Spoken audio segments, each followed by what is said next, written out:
CGTN, China Global Television Network.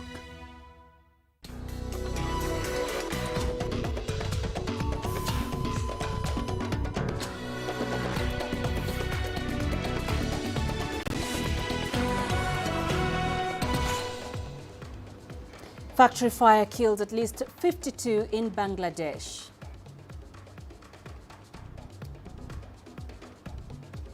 France hosts meeting on Africa's G5 Sahel force as region sees protests against insecurity. And political uncertainty grows in Haiti, with police rounding up suspects in President Jovenel Moise's assassination. Hello and thank you for joining us on Africa Live. I am Peninah Karibe. Let's have a look at the stories coming up this hour. In business, Nigerian National Petroleum Corporation signs an agreement to acquire 20% of upcoming Dangote refinery. And in sports, Olympics to take place without spectators after new state of emergency imposition.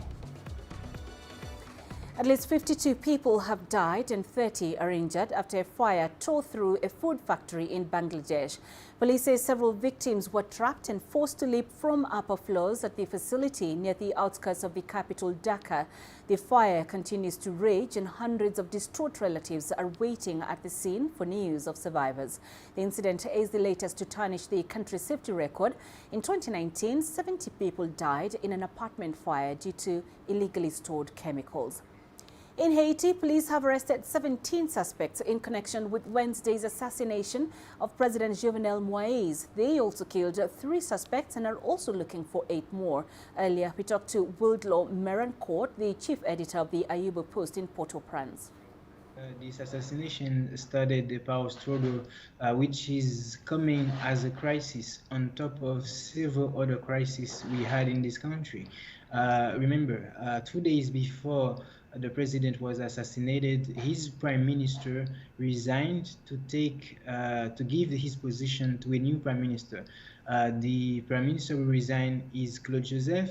He is now in charge of the government. The prime minister, the new prime minister, his name is Ariel Henry, and he was in the process of putting together his cabinet when the president was assassinated.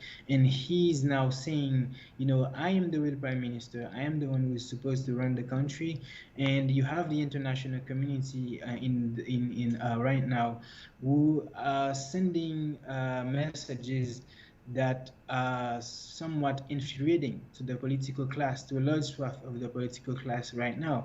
Because what they are saying is Claude Joseph should stay in power all the way until we have elections in this country. But the problem is, if you talk to human rights organizations, if you talk to civil grassroots, civil society organization, what they will tell you is having election right now in Haiti is practically insane. Other countries are condemning the report. As I stated, Colombia is trying to help Haiti to track down informations with regard to the killers, to know a little bit more about their motives and who allegedly contracted them to assassinate the president, because that's, I mean, the big question. Who had an interest in killing the president? I mean, a lot of people had, but who effectively paid these guys to do it? And Venezuela condemned it, saying it's an attack to the democracy in Haiti. I mean, the US condemned it, but at the same time, these countries, I mean, the US and the United Nations, they are calling for elections. But the problem is you have an insecurity climate that do not permit to think that you can have free and fair election. The large swath of the country is being controlled by gangs, and these gangs are so powerful that they are more armed than the police officers. So how can you have an election, a free and fair election, in a situation like that? Meanwhile, hundreds gathered outside the police station where the suspects were being held. Some expressed their anger over the assassination. It's abnormal to pay foreigners to murder the president of their country. This act should never repeat itself, ever. All Haitians should revolt. How was it possible for foreign mercenaries to walk into his home to kill him and injure his wife? But there are no more victims. I feel very bad about that. Now let's take it back to Bangladesh, where at least 52 people have died and 30 are injured after a fire tore through a food factory. Police say several victims were trapped and forced to leave from upper floors at the facility near the outskirts of the capital, Dhaka. Those are some of the pictures coming out of that scene. The fire continues to rage and hundreds of distraught relatives are waiting at that scene for news of survivors. The incident is the latest to tarnish the country's safety record. In 2019, 70 people died in an apartment fire due to illegally stored chemicals.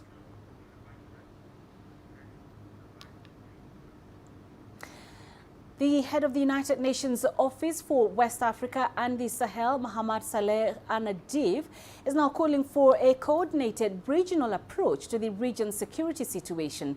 Addressing the Security Council via teleconference on Thursday, Al-Nadif mentioned terrorist acts in Liptako, Guma and in the Lake Chad Basin, as well as by crime along the coasts of the Gulf of Guinea are some of the biggest risks that the Sahel region faces. He also said the populations in the region could be the biggest victims as the threats continue growing unabated. Al-Nadif has also voiced support for the Accra initiative, which brings together Benin, Burkina Faso, Cote d'Ivoire, Ghana and Togo. He also stressed the need for political dialogue and electoral justice as the best approach in addressing the emerging security challenges. The challenges related to electoral processes are mainly the consequence of a lack of political dialogue and, above all, the lack of consensus on the fundamental principles of the different types of elections. French President Emmanuel Macron and leaders from the G5 Sahel force are today holding an online summit. President Macron will be joined by his Niger counterpart, President Mohamed Bazoum, in France. This summit comes at a time when France is making changes to its military engagement in the Sahel, and this is the first meeting since military coups in Mali and Chad. Burkina Faso has seen mass protests against rising insecurity, and France briefly suspended joint military operations with Mali over the coup in May. Members of the G5 Sahel force are Mali, Niger, Burkina Faso, Chad and Mauritania. Let's now get more details on this from our correspondent in Lagos, Nigeria, Deji Badmas. He joins us live from there. So Deji, this is a fast-changing political and security environment in the Sahel. Is the G5 still considered up to the task?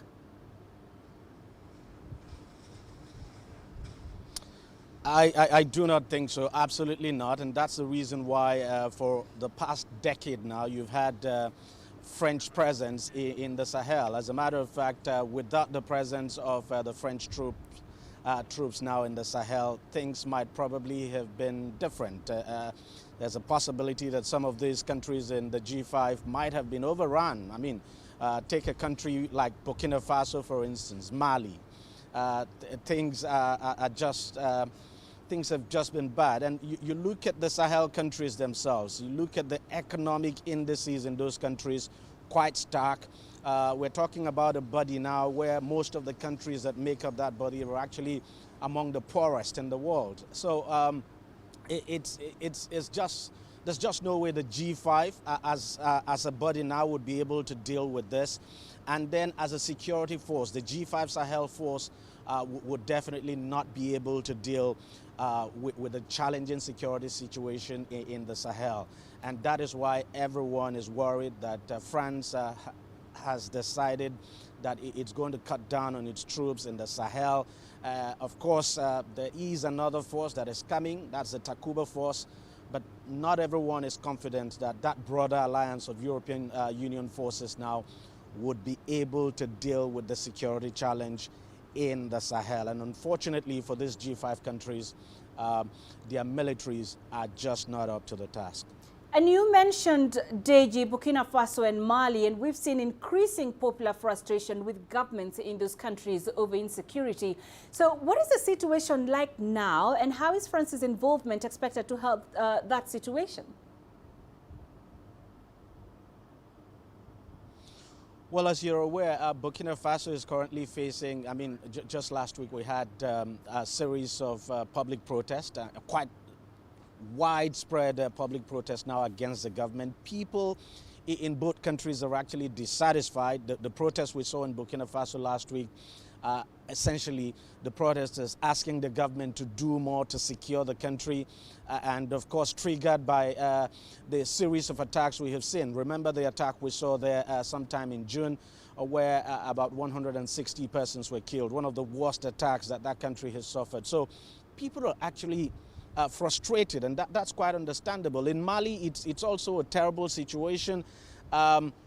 And unfortunately, the military in Mali would appear to be more interested in politics and power grab than dealing with the security situation in that country. Well, it's a good thing that France has decided to resume its joint operation now with Malian forces in that country. But the truth is that in the long term, it is difficult to see how some of these challenges can be dealt with if the military, for instance, in Mali, does not return to its constitutional role of providing security. And we're talking about the military of a country that is so weak. Burkina Faso too is the same thing. So France is no doubt very crucial to the stability of the region, stability in both countries. And France has been playing a very important role, even though sometime not quite long ago we saw the citizens of this country is now complaining that despite the presence of French forces, attacks continue to happen. But the truth is that, look, without the presence of these French forces, things might have even gotten worse. But, you know, it's a very terrible situation for both countries, not just both countries now, Burkina Faso and Mali, but for the entire region. And it's a reason everyone is concerned, because the spillover effect this could have, if jihadis continue to run amok in this region, the spillover effect it could have on the continent, especially the West African sub-region, can be best imagined. All right, Digi, we appreciate that. Thank you very much for joining us, Digi Badmas live in Lagos. Now, the Global Vaccine Distribution Scheme, COVAX, says it aims to deliver 520 million COVID-19 vaccine doses to Africa this year. According to the Managing Director, Aurelia Nguyen, the scheme has so far delivered around 25 million doses to 44 African countries, but was not satisfied with the figures. Although the scheme had planned to supply Africa with 720 million doses, India's decision to place a hold on vaccine exports created supply problems, since most of the doses were being manufactured in the Asian nation. Nguyen now says the COVAX fund has been in talks with the Indian government, and the Serum Institute of India will soon resume supplies. We will be announcing very shortly more vaccines that will be available in the very near term to help increase the immediate term supply. So that's very much the strategy that we've taken, so that we can have a resilient portfolio and we can have the volume that we need to be able to meet our target to get to 30% vaccination coverage in early 2022. If we now look at those people that have received full immunization, that is their 2 doses coverage, then our percentage coverage stands at 1.19% of the top population, which is too low for us at this point in the pandemic. Meanwhile, Zimbabwe has received 2 million Sinovac vaccines as it aims to expand its inoculation drive. The doses from China are the first batch of a 3.5 million doses consignment purchased by the Southern African nation, which will be delivered between July and September. Farai Mokutuya tells us more. The 2 million doses from China's Sinovac will replenish stocks that have been rapidly exhausted as demand for COVID-19 vaccines surges. The 500,000 that arrived last week has been consumed so fast that the arrival of this 2 million will see the consumption and the rate of vaccination going into top gear. By July 7th, more than 1.3 million people had received their first jabs, a number that is expected to rise as the newly received vaccines are rolled out. Authorities intend to ramp up the vaccinations to about 100,000 per day and are confident of maintaining that momentum as a regular stream of new consignments are expected in the country in the coming months. The government says more than 1.5 million more doses are expected later this month, and the purchase of another 2 million has been approved for the end of July. Our current budget on vaccine acquisition is $100 million, which we've set aside. So all we do is when we procure a vaccine, we draw down from that account. Right now, cumulatively, we've spent about 40 million US dollars. So what is left out of the 100 million naturally is 60 million. If in another few months we find that we need more than 100 million US dollars, we will make the necessary top up in resources that needs to be, to be done. The vaccination drive is a key step to reopening sectors of the economy that have been disrupted by lockdowns. Since the beginning of July, an overnight curfew has been extended, working hours shortened, and travel restrictions tightened to try to contain a third wave of the pandemic. Farai Mwakutuya, CGTN, Harare, Zimbabwe. Tanzanian health authorities are urging schools and educational facilities to strictly follow revised COVID-19 guidelines as they reopen. The guidelines cover the preparations ahead of the resumption of learning, health exams, public transport to institutions, and learning environments. CGTN's Daniel Kijo has more details. Tanzania has taken its fight against the COVID-19 virus to another level. After asking the general public to wear masks and sanitize, public and private schools, as well as higher learning institutions, have been instructed to adhere to strict anti-COVID-19 protocols. A decision to revise the guidelines came following a rapid increase in the number of COVID-19 infections globally. Students like Amani Kilonzo feel the inconvenience is worth it. Our school is doing our best to make sure that nobody gets COVID-19. So we need to wear a mask and follow all procedures. For example, once we get in the bus, we always put sanitizer, and we should always go to school with a mask. And once we get to school, we should always wash our hands. The rules require all educational institutions to install hand washing facilities. Students and teachers will also get special training on how to stop the spread of the virus, and strict social distancing will be properly implemented. If you had left all the COVID-19 protocols behind, now we request that all protocols be revived. Hand washing centres and the like have to be put up in schools. President Samia Suluhu Hassan had warned the public that the third wave of the pandemic has already swept across the country. She says more than 100 COVID-19 patients were admitted to hospitals. The government revealed that reports from border regions indicated that the situation is alarming. After a year filled with anxiety and uncertainty, these guidelines could offer a more clear roadmap on how the education sector can handle schooling amid COVID-19. It's hoped that the measures and availability of a vaccine could help the spread of the coronavirus and help teachers and students return to a normal school environment. Students and universities with large numbers of students have been instructed to adopt a shift system. School managers say wearing masks at all times can be challenging for younger students. It's not easy for the kids to put on the mask, the whole day. So sometimes they can wear it, and sometimes when they are very free playing, they can just take it off. But the only thing we do is to tell them to at least not be together much, to be near, so that they can avoid this touching and whatever.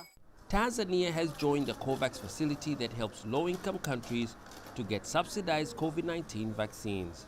The country is expected to receive its COVID-19 vaccine doses between December 2021 and January 2022. But in the meantime, the government says it has begun steps to build a local factory that will be used to produce its own COVID-19 vaccines in a bid to save costs and protect its people. Daniel Kijo, CGTN, Dar es Salaam. It's coming up to 20 minutes into the hour. You're watching Africa Live. Let's take a quick break. Coming up. The East African community 21 years on, we look at the progress and what remains to be done.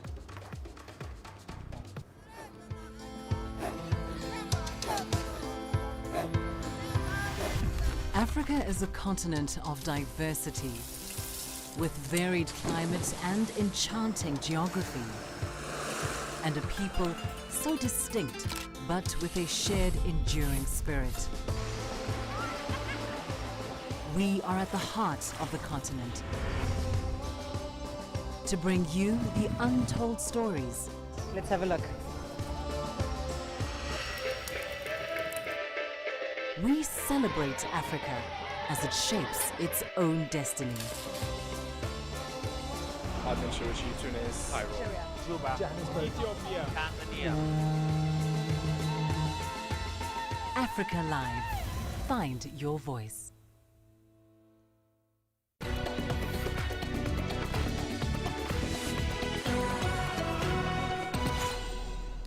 Chinese President Xi Jinping on Friday exchanged congratulatory messages with South Sudanese President Salva Kiir on the 10th anniversary of the two countries' diplomatic relations. In his message, Xi said China and South Sudan always firmly support one another on issues bearing on respective core interests and major concerns. Xi said that over the last decade, bilateral ties have maintained healthy and stable development, with fruitful cooperation in various fields being achieved. The Chinese president pointed out that after the outbreak of COVID-19, the two countries worked together to fight against the pandemic, demonstrating the close fraternal friendship. Stressing that he attaches great importance to the development of China-South Sudan relations, Xi said that he stands ready to work with President Kiir to take the 10th anniversary of the establishment of diplomatic relations between the two countries as an opportunity to consolidate mutual political trust between the two sides. Xi also called for deepening exchanges and cooperation in various fields under the framework of the Belt and Road Initiative so as to benefit the two countries and peoples. Kiir, in his message, called China a true friend of South Sudan. He said South Sudan, as a young country founded only 10 years ago, has received concrete help from China. Kiir expressed his gratitude and appreciation for China to support South Sudan's economic and social development, the domestic peace process, as well as its fight against the COVID-19. He added that South Sudan looks forward to continuously consolidating the high-level bilateral relations between the two countries and deepening cooperation for the benefit of the two peoples. To our continuing series now on the East African community's 21 years anniversary. It has been a long journey filled with hopes and dreams as more than 183 million East Africans wait for the realization of this federation, which is the biggest dream in the region's history. Robert Nagila takes us through what exactly the regional bloc hoped for at the beginning and how much has been achieved. Established 21 years ago by Kenya, Uganda and Tanzania, the East African community has grown in leaps and bounds. In November 1999, the three countries signed a treaty establishing the community, which came into force in July 2000. The revival was really an admission we made a mistake. And since we made a mistake, can we correct it? The mistake was the dissolution of the East African community in 1977 following disagreements among partner states. In the last 14 years, the EAC's membership has grown. In 2007, Rwanda and Burundi became members, with South Sudan joining the community in 2016. At present, the EAC has a population of about 177 million people, with a combined GDP of $193 billion. Despite several hitches over the years, a lot has been achieved. In 2001, the East African Legislative Assembly and the East African Court of Justice were inaugurated. 4 years later, in 2005, the EAC Customs Union became operational, and in 2010, the EAC Common Market Protocol came into force. They made progress towards having a customs union, although it has its own challenges. It's still not fully operating as a customs union, but you can have goods moving duty-free, quota-free within the region, and so there is a free trade area working. Other milestones include a protocol for the establishment of a monetary union set to come into force in 2023 and the first tracking of a process towards a federation. These, together with a customs union and a common market, make up the 4 pillars that the union's foundations are based on. The latest country seeking to join the East African community is the Democratic Republic of Congo. And if admitted on paper at least, that would make the East African community one of the largest economic blocs on the continent. Robert Nagila, CGTN, Nairobi, Kenya. We spoke to the Secretary General of the East African Community, Dr. Peter Mathuki, on the EAC integration process and the highlights of the journey 21 years later. The treaty establishing the East African Community says it's a people-centered, of course, private sector-led. And the idea and what we try to achieve is to ensure the community is always closer to the people, and the people of East Africa feel the benefits of the community.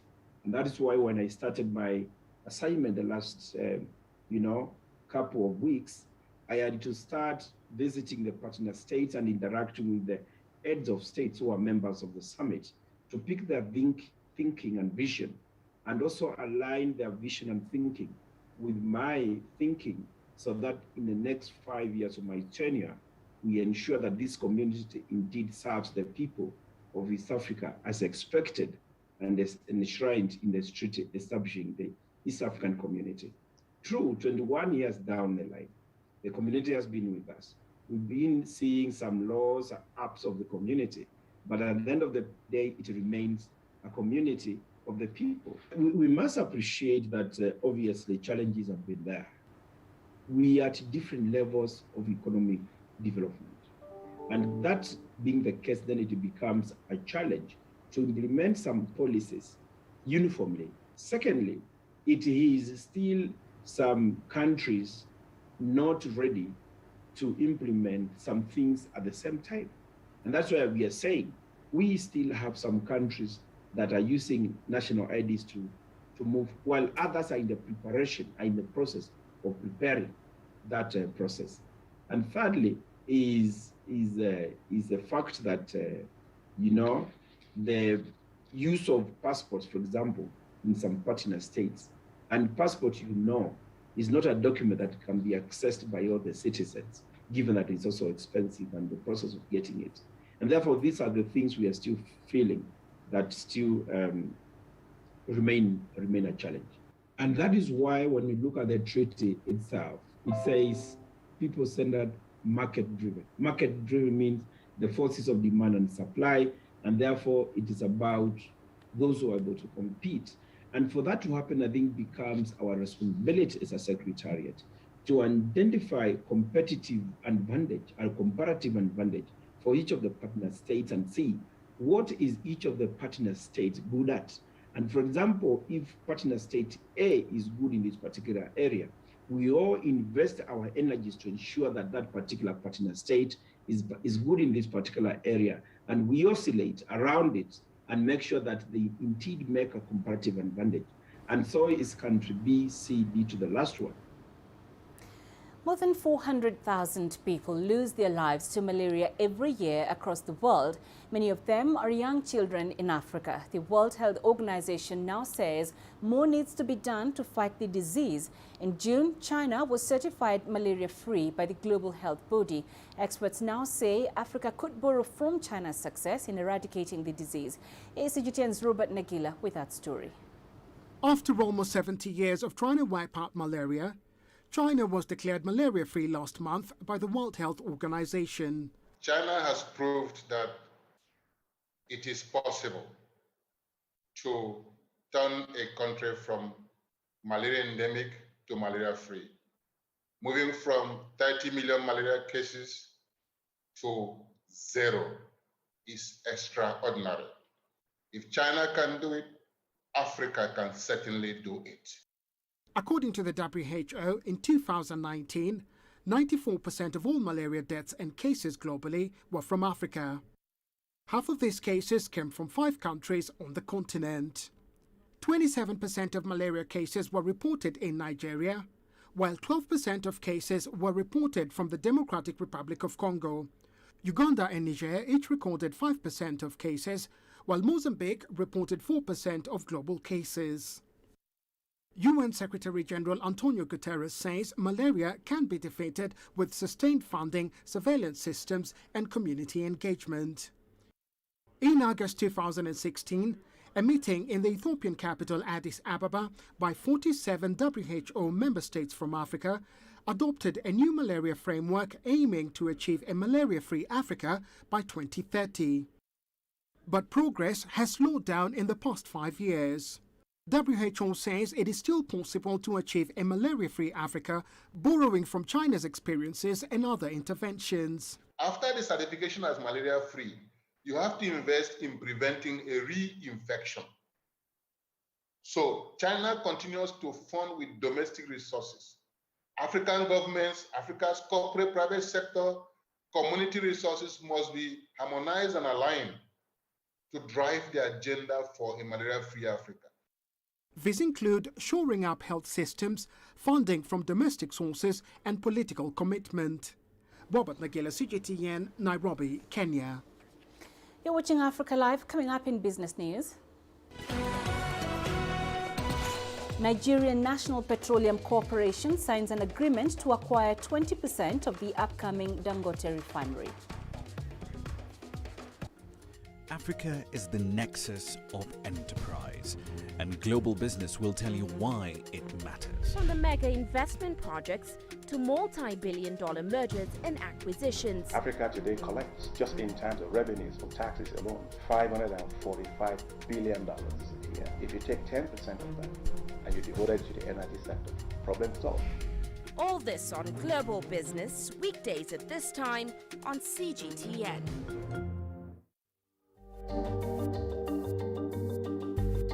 Africa Live. Find your voice.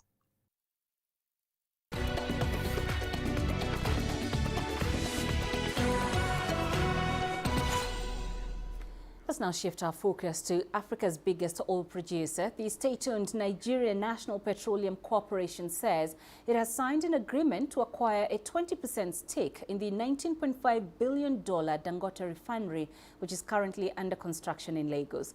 The refinery is expected to commence operations next year. As designed, it can process 650,000 barrels of crude per day. With the details, here's CGTN's Deji Badmas. The NNPC has not disclosed exactly how much the 20% stake it plans to acquire in the 19 billion Dangote refinery would cost, but says it would be worth every penny put into the deal. It also says the borrowing would be on the back of its cash flow on its investments in the refinery, but some analysts have concerns. I have not seen the repayment schedule for that loan. I have not seen the projections of dividend income from that investment as be able to juxtapose the possibility that the investment will be able to pay back the loan. If the investment will not be able to pay back the loan, then it becomes a problem because it simply means that the government has to look for funding from other sources to pay back that loan. But if it's an investment that is based on sound analysis, and clearly we could see appreciation in the value of the investment, we could see cash flow from dividend payment, and then added to the issue of energy security, then one can understand that. Besides the issue of profit, the NNPC says its decision to acquire 20% stake in the refinery is based on government policy of acquiring equity stakes in any private refinery with a capacity in excess of 50,000 barrels a day for energy security. The Dangote refinery has the capacity to refine 650,000 barrels of oil per day. It's very important for the federal government to do what they're doing. I really am fully support it because it's such a strategic investment. We don't want that investment to fail. If you look at the magnitude of it, and if Dangote had to take those horrendous risks just because he had faith in this country, we shouldn't allow his project to fail. So it's very important that the government has stake in it, just to help it stay alive and then to help deal with some of the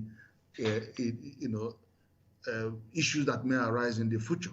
Now, it's not just the NNPC that is eyeing a stake in the Dangote refinery. One of the major petroleum marketing bodies in this country, the Independent Petroleum Marketers Association of Nigeria, says it's in talks with Dangote to acquire a 5% stake in the refinery. So we're likely to see more investors show interest in the refinery in the future, especially when it begins operations next year. Deji Badmos, CGTN, Lagos, Nigeria. Zimbabwe's central bank has released a new 50 Zimbabwean dollar note into circulation. That's the highest denomination for the reintroduced currency, and it aims to ease transactions in an economy that has been struggling with triple-digit inflation. CGTN's Farai Mwakutuya has the details from Harare. People are yet to see the new banknotes, but aren't short of opinion on how they will impact them. The central bank says the $50 note will enhance transaction convenience. However, some are concerned the new tender could have unintended consequences. Transport fares were recently raised to $120, but I foresee them going up to $150 now, so that there are no challenges of change. We used to have coins and two $5 notes, but they're no longer in circulation since higher denominations were introduced. So this $50 note simply means the phasing out of the $10 note. But analysts have downplayed the fears. Our economy has been very speculative, and we have got some rent seekers and arbitrary goers in our economy. The expectation is always that prices are going to go up, which I think from the measures that have been put up by Reserve Bank, we don't expect any increase in the prices.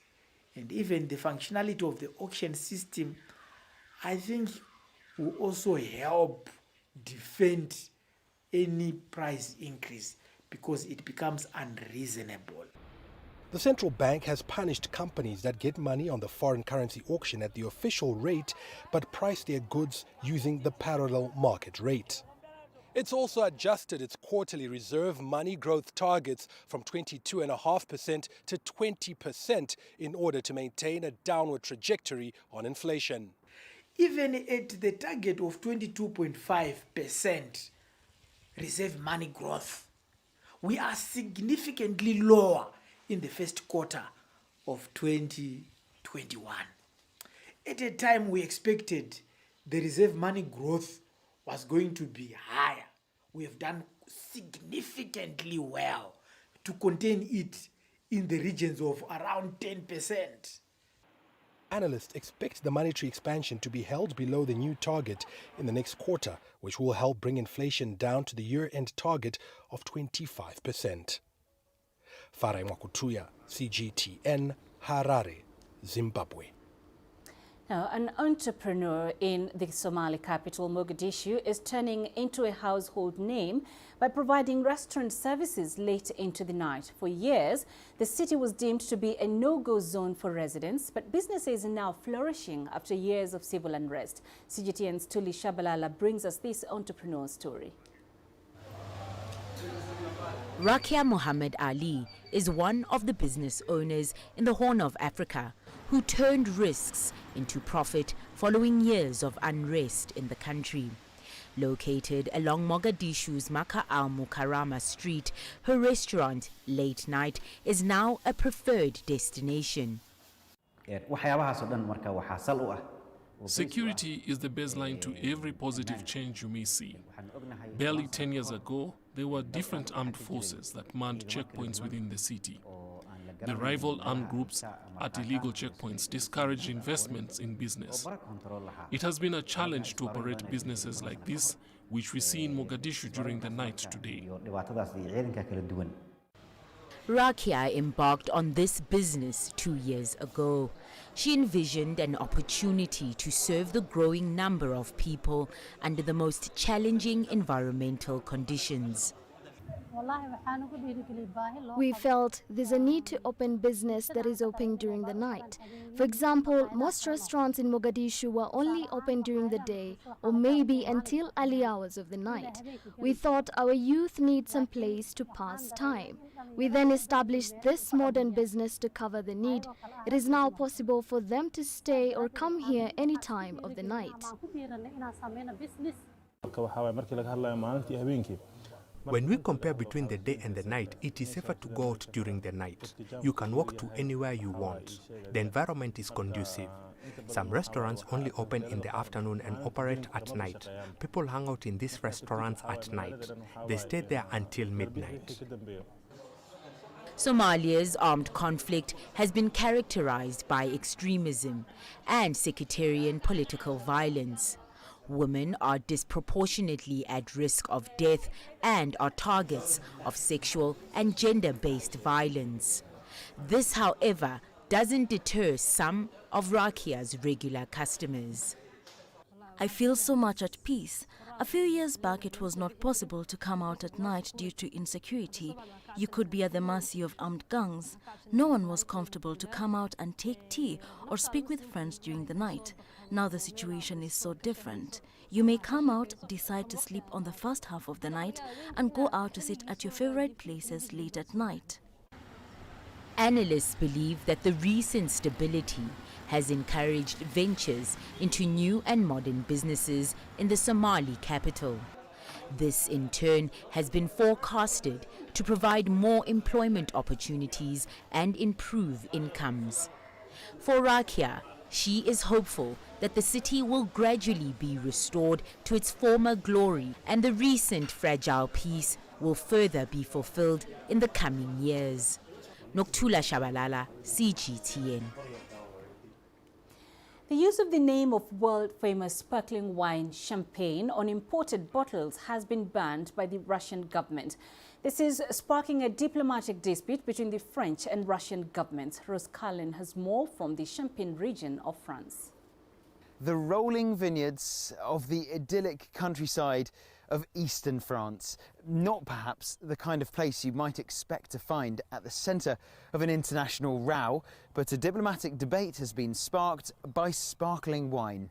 This is Champagne. It's home to the famous wine, and for a wine to be 100% considered champagne, it can only come from this part of eastern France and nowhere else in the world. It's protected by the designation AOC, or Appellation d'Origine Contrôlée, or Appellation of Controlled Origin in English. And that means that producers have exclusivity over the use of the word champagne. But Russia has just brought in a new law forbidding the use of the word champagne, or champanskaya in Russian, on imported bottles. And Russia imports about 50 million litres of sparkling wine each year, and French champagne accounts for about 13% of that total. And speaking to the head of the Champagne Committee in this part of eastern France, he says that producers were shocked by this sudden announcement and are scrambling to try to resolve the dispute. It could end up at the World Trade Organization if Paris and Moscow don't manage to come up with a bilateral agreement. Now, Vladimir Putin, the Russian president, wants to support the local wine industry, but producers here say it's an attack on what should be a protected heritage product.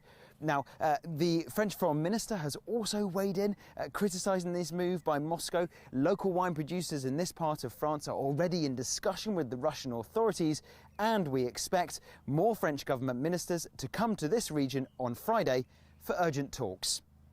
Ross Cullen, CGTN, in the Champagne region of France. A highlight of this year's AI conference is said to be a special campaign to support women in the artificial intelligence industry. Chen Tong tells us more.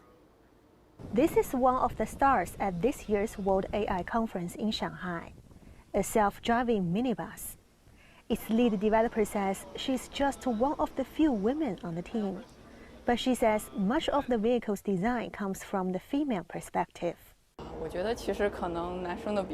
At least 80 to 90% of the people on our team are men. I think the female perspective brings a different understanding to visual aesthetics and details. A Tsinghua University report from last year suggests that women make up only 9% of the world's most influential AI professionals. And the gender imbalance is something this year's conference would like to address. Organizers have set up a special campaign aimed at supporting female professionals in the industry. It's the 4th year since Shanghai first held this special World AI Conference. But in recent years, the number of female attendees only account for 10% of the conference. Industry insiders say they hope more women can come, contributing to the efforts to develop AI industry. In the times where machine and human are interacting, you actually need more emotional feelings being embedded into those products. Those products has to be really reflecting on people's way of being touched. And I think in those areas, women will have more insight in terms of product design. But some say the campaign is not enough. Some companies say they are making efforts to attract more female employees. In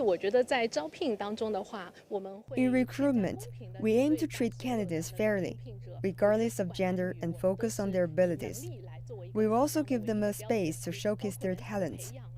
There should be more opportunities for development from private enterprises and the government. We should boost the confidence of more women in science and technology. In Shanghai, the local government is set to launch a competition for female college students to show off their AI innovations. Chen Tong, CGTN, Shanghai. As the world continues to generate more electronic waste, countries are grappling with the question of just how to safely dispose that waste. In 2019, the Global E-Waste Monitor found that Africa generated 2.9 million tons of waste of electrical and electronic equipment waste. The continent, however, recycles less than 1% of its electronic waste. CGTN's Wilkis Tonyabwa spoke to a group seeking to tackle that problem. There is never an idle moment in this corner of Ngara Market on the outskirts of Nairobi. Technicians are busy taking apart old electronic devices and building new ones from the old parts. I've learned that you don't need to throw away things right away. Find a workman and see if it can be repaired. You can't always buy new devices. Electronic waste management is an idea championed in this market by the organization Electronic Waste Initiative Kenya. Every day, thousands of devices are discarded from offices and homes. When an electronic appliance is faulty or has reached the end of its life, it's easy to simply discard it into the environment and purchase a new one.